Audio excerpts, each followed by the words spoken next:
Biblioteca do STF, ministro Vitor Nunes Leal, foi criada em 1891 e completa 120 anos. O acervo de documentos é considerado um dos mais importantes e completos do país em se tratando de direito. A origem da biblioteca se confunde com a origem do próprio tribunal. O primeiro regimento da casa já havia estabelecido o tratamento que deveria ser dado aos livros. Nesta semana, o Repórter Justiça convida você a conhecer melhor esse espaço. Livros gerais de direito, obras raras, coleções especiais, parte da memória institucional do STF está guardada aqui, na biblioteca que completa 120 anos. Ela funcionava no prédio da sede do STF, no Rio de Janeiro. Em 1960, com a transferência da capital para Brasília, ela veio para cá, né, e ocupou o espaço do anexo, aliás, não existia anexo, né, do edifício sede.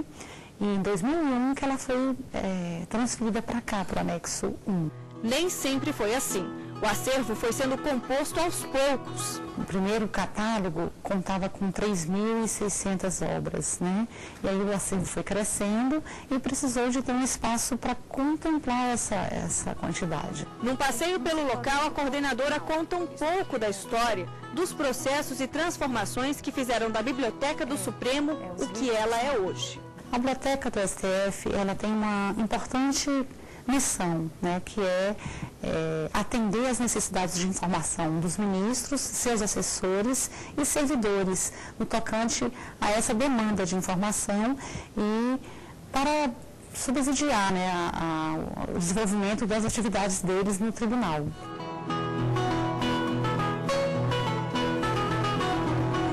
A biblioteca, ela tem um acervo muito atualizado na área de direito. É um acervo rico, um acervo que talvez o maior na área, né, em Brasília. E, então, assim, para os estudantes de direito, para as pessoas que são pesquisadores, né, aqui tem documentos que no acervo tem quase 95 mil títulos sobre direito, então aqui, às vezes, algumas obras são encontradas somente aqui, né? Então, tudo sobre direito constitucional, a biblioteca adquire e coloca à disposição do usuário.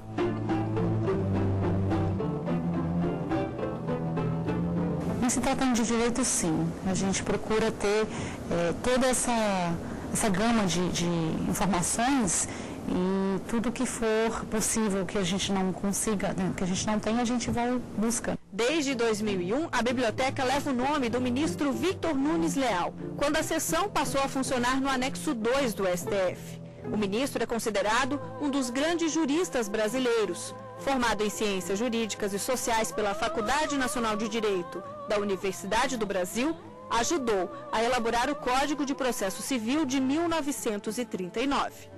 Foi ministro do STF entre 1960 e 1969, quando foi afastado pelo Ato Institucional número 6. O trabalho dele transcendeu ao trabalho de magistrado. Ele tinha ideias arrojadas, né? E ele também teve um empenho muito grande na atualização da Revista Trimestral de Jurisprudência, né? Então, ele sempre se preocupou com a justiça célere. Na entrada da biblioteca, um espaço reservado ao trabalho do ministro, uma exposição permanente com o acervo do magistrado. Entre os documentos, uma tese defendida em 1947, chamada O Municipalismo e o Regime Representativo do Brasil, uma contribuição para o estudo do coronelismo. Comercialmente, a obra recebeu o título de Coronelismo, Enxada e Voto. No livro, o autor analisou o fenômeno coronelista brasileiro. Esses objetos tem o livro, né, o livro dele, Coronelismo, Enxada e Voto, as súmulas, né, e aqui as condecorações que ele recebeu. Isso tudo era acervo pessoal ou foi doado? Como é que é? É um acervo pessoal que a biblioteca conseguiu através da família dele, né, doação, para ficar aqui nessa exposição permanente. Mas essa coleção não é a única preciosidade. A biblioteca tem outras seções com obras de grande valor. Obras raras, por exemplo. Para esta sala são encaminhados livros considerados raros por duas razões. Ou pela data de publicação, ou pela relevância. A obra Oratione, de Cícero, que é a mais antiga do nosso acervo, era de 1565, uma obra Grande Sertão Veredas, que tem a dedicatória do autor, né, que foi para o ministro Décio Miranda, por causa dessa dedicatória para o ministro, né? Então, esse critério foi estabelecido pela biblioteca, considerando que é uma obra valiosa, né? Aí tem livros também que tem alguns formatos diferentes e tem as ordenações filipinas, né, que é um clássico na área do direito, né? Então essa obra é considerada uma obra valiosa, né? Então tem aí as cartas de Dom João. Existe um rigoroso controle no manuseio para a pesquisa. Umidade e temperatura são controladas para não acelerar possíveis processos de degradação dos livros. Os usuários, quando vêm aqui na biblioteca, eles têm que usar óculos, né? Eles têm que usar todo um material de proteção. Tem aqui as instruções, né? Então ele tem que usar luvas, máscaras, não pode usar caneta, não pode fotocopiar esse tipo de material. Então a gente tem que ficar monitorando. O que acontece? O usuário, quando nos procura para pesquisar uma obra dessa, a gente é que vem aqui, a sala fica sempre fechada, então o bibliotecário vem para selecionar a obra que ele está querendo e leva até o usuário. Na sala ao lado, mais raridades. São as coleções especiais. Aqui estão coleções particulares de 3 juristas renomados no país na área do direito: Pontes de Miranda, Levi Carneiro e Ranemo Guimarães. Apenas a de Pontes de Miranda foi adquirida. As outras 2 foram doações feitas à biblioteca. Então, esses livros aqui eram os livros usados por esses juristas nos seus estudos, né? São livros que estão todos no sistema, podem ser consultados, podem ser emprestados, mas, assim, com observação de que alguns já estão um pouquinho mais antigos, aí com esses a gente já tem um cuidado e uma preocupação maior de não tirar cópia. No dia 26 de outubro, será aberta no STF uma exposição comemorativa dos 120 anos da biblioteca. A seguir, o acervo da biblioteca. A gente mostra como é todo o processo de aquisição e como as obras são disponibilizadas nas prateleiras. A gente volta em instantes.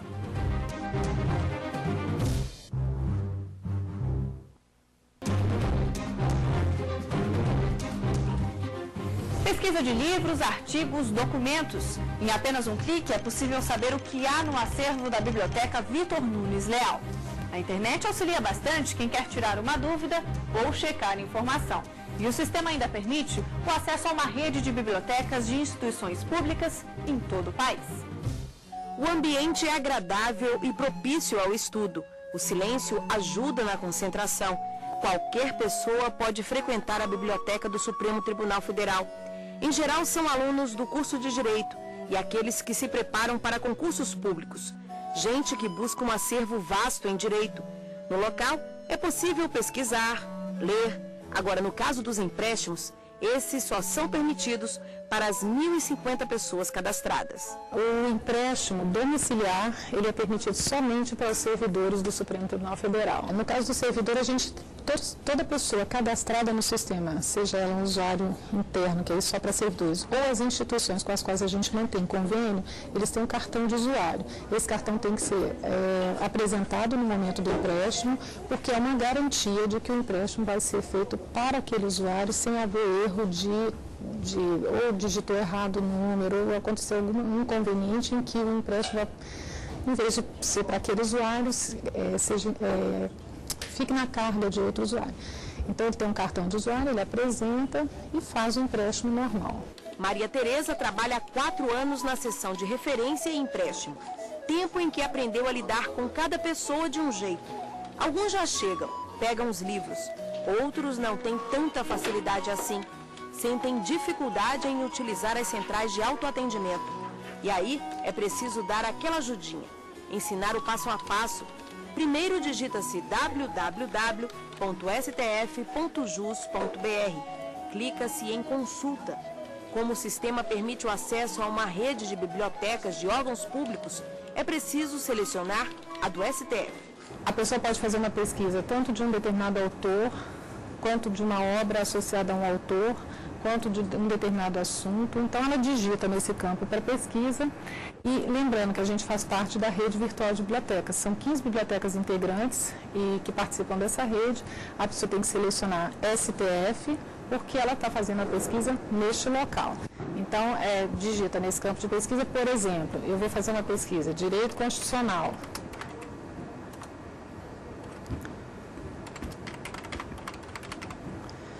Eu posso pesquisar isso em todos os campos, eu vou pesquisar no título para reduzir um pouco a minha pesquisa, porque esse é um tema muito amplo.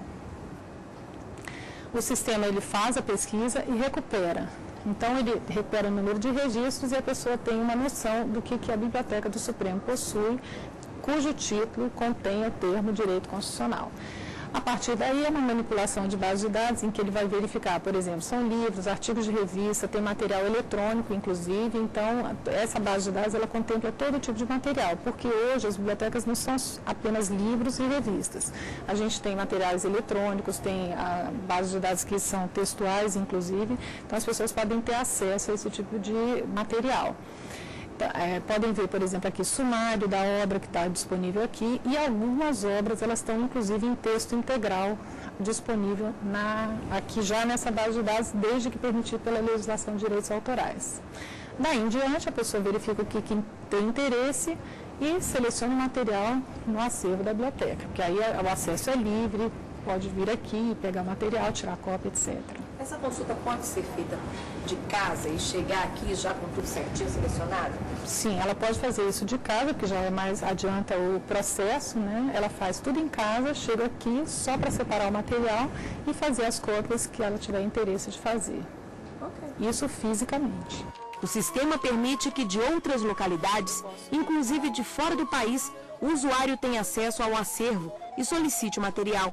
A nossa base de dados para fins de pesquisa é uma base referencial. Alguns documentos eles estão na íntegra na internet, a gente associa o texto integral quando é possível, quando a legislação de direitos autorais permite, mas a pesquisa da referência bibliográfica de um assunto que uma pessoa tem interesse, ele faz a pesquisa, verifica que a Biblioteca do Supremo possui esse material e manda uma mensagem solicitando. A gente fornece cópia de artigo de revista, a gente fornece cópia de capítulo de livro, artigos de jornais, desde que tudo de acordo com a legislação de direitos autorais. Então, se a pessoa verifica que a gente possui o material, então ela pode fazer essa solicitação via correio eletrônico, mensagem por correio eletrônico. Existe um custo para isso, que são 30 centavos por página, e a gente envia uma instrução de como é que faz o pagamento, que é via GRU, que é Guia de Recolhimento da União. Então, qualquer pessoa que tem acesso a serviço bancário pela internet pode fazer o pagamento, faz o depósito no Banco do Brasil, envia um comprovante para cá e a gente fornece as cópias em meio eletrônico.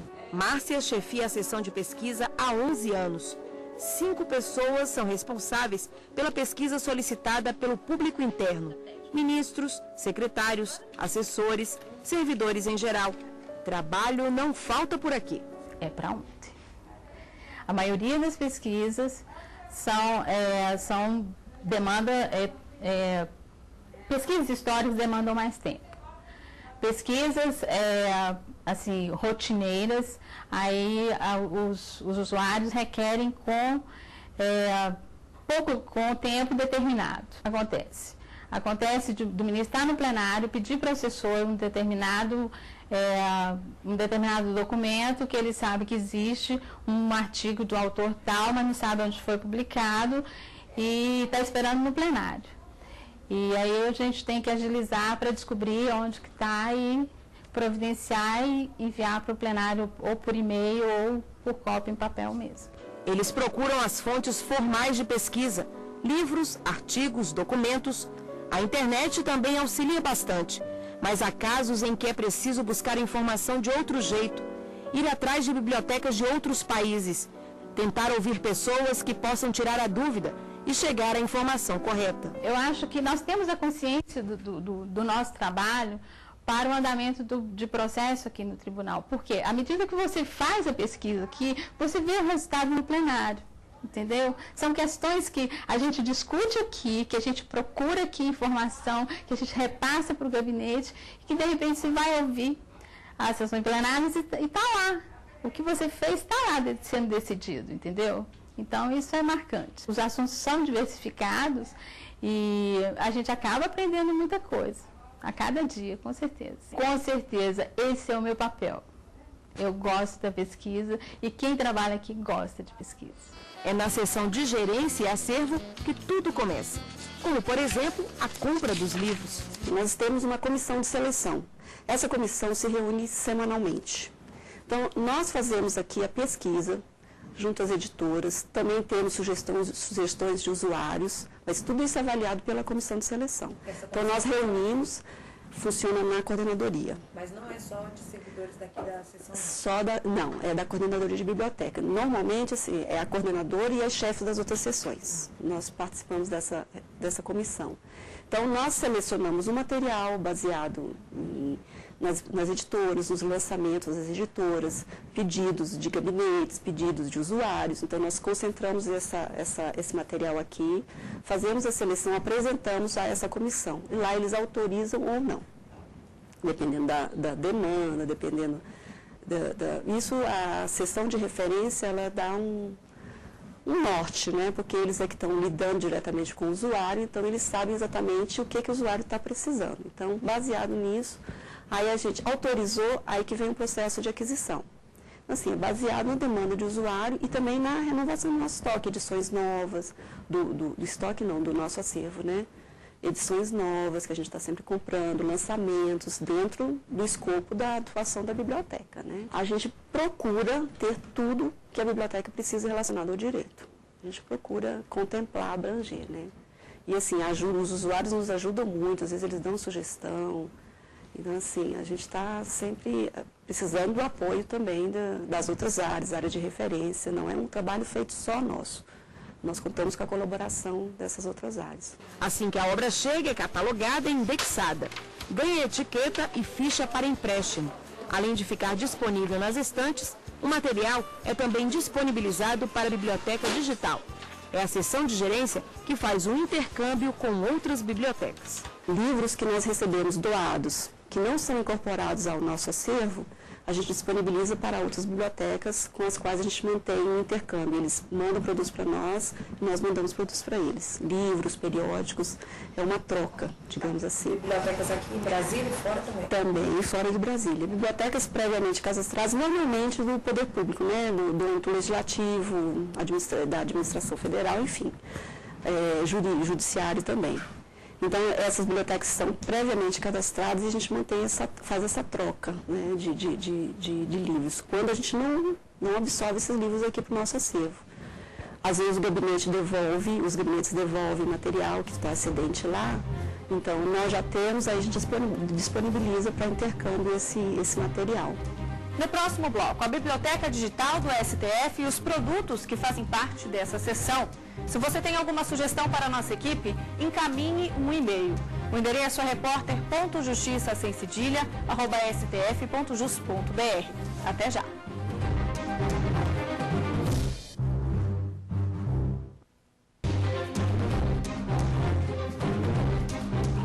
Numa era recheada de novas tecnologias a cada instante, é preciso buscar meio de se adaptar. Isso acontece também dentro das bibliotecas e no Supremo Tribunal Federal não é diferente. Há uma seção destinada especialmente a acompanhar as mudanças. Por muito tempo, uma biblioteca com um acervo vasto e diversificado era suficiente para que o local tivesse um bom reconhecimento. Hoje, não é mais assim. É claro que os livros fazem parte e são fundamentais. No entanto, também precisam estar disponíveis num clique, virtualmente. A importância do documento digital é, sobretudo, a rapidez com que ele acessa aquela obra, né? Então, e também, assim, a distância não existe mais, né, para o usuário. Então, o usuário que está fora do país, que está fora de Brasília, ele acessa a página do Supremo, a opção Biblioteca, em Biblioteca Digital, ele pode ter acesso à íntegra de um documento de uma obra valiosa que ele não teria se não fosse esse serviço. A nossa Biblioteca Digital disponibiliza acervo de diversas áreas do Supremo Tribunal Federal em meio digital. Então, hoje nós temos 4 coleções, né? Coleção de obras raras, coleção de obras completas de Rui Barbosa, obras em domínio público e publicações institucionais. E é interessante, o diferencial da biblioteca digital nossa é que ela faz essa interligação entre os documentos. Então você vai achar livro, revista, busto que estão no modo institucional no museu, processo do Supremo, todos interligados, ou por assunto ou por autor. A biblioteca digital é um sistema informatizado que disponibiliza documentos do STF. São livros, fotografias, processos. A gente recebe e-mails solicitando novas obras, sabe, sugerindo até essa obra no acervo poderia ser digitalizada. A gente percebe que é um acervo em crescimento, em uso constante, sim. E a gente sempre, lançamos, hoje temos 401 obras, livros, né, disponibilizados no acervo da biblioteca digital, mas a gente está em processo de inclusão de novas obras. A digitalização do acervo é feita na própria sala. Um processo rápido e simples em que são disponibilizadas as informações principais. O livro é digitalizado, a capa dele, o sumário. Então essas imagens são tratadas para que possam ser disponibilizadas na internet. Não é apenas a tecnologia que se dedicam os servidores dessa área. Aqui são organizadas também bibliografias e jurisprudências técnicas. Nesses casos, separadas por assuntos de relevância para o Supremo. São levadas em consideração a demanda de julgamentos e a repercussão dos temas. Nós temos esses produtos para embasar as decisões dos ministros, porque são demandas que chegam a nós através de julgamentos de maior relevância para o tribunal. Então, assim, assuntos que têm uma repercussão maior, eles geram essas bibliografias que englobam tanto a jurisprudência, que é feita pela própria pesquisa de jurisprudência do tribunal, ela é feita, trazida para nós, e também nós temos legislação e bibliografia temática sobre o assunto. A história de cada um dos ministros que compõem o STF ou que já passaram por aqui também tem um espaço reservado. As pastas contêm um levantamento bibliográfico sobre cada magistrado. Tem todo um padrão, tá, de procedimento, a foto de quando o ministro entrou aqui e os dados de vida e obra do ministro. Começa com a indicação. Então a gente tem todos os documentos relacionados aqui à cópia. E é uma pesquisa muito grande, é feita, exaustiva, sobre a vida e obra que o ministro. Livros, artigos de revista, artigos de jornais, condecorações, discursos, todos compõem a pasta, que tem um meio físico aqui e uma vertente eletrônica também, na página do Supremo. E todos ficam guardados nesta sala, a Sala dos Ministros. Isso é um ambiente específico dentro da biblioteca. Caso o ministro queira fazer um estudo, consultar algum documento, ele tem esse espaço reservado para ele. A equipe da seção de Biblioteca Digital pesquisou durante 8 meses sobre os ministros do STF. Foram selecionados os dados em relatórios e obras da biblioteca para compor a sucessão histórica das vagas dos ministros. A gente começou pelos ministros que vieram do STJ e a gente começou na vacância, né, ou por falecimento, exoneração ou aposentadoria, a gente foi colocando a substituição das vagas. E aí a gente chegou nessa ilustração gráfica que eu acho que é uma forma bem interessante de mostrar. Pela página do Supremo tem duas formas de visualização. Essa gráfica que é bem interessante, né, didática, e uma tabela que até que tem mais dados, inclusive. Envie a sua sugestão para o Repórter Justiça. O endereço é repórter.justiça@stf.jus.br.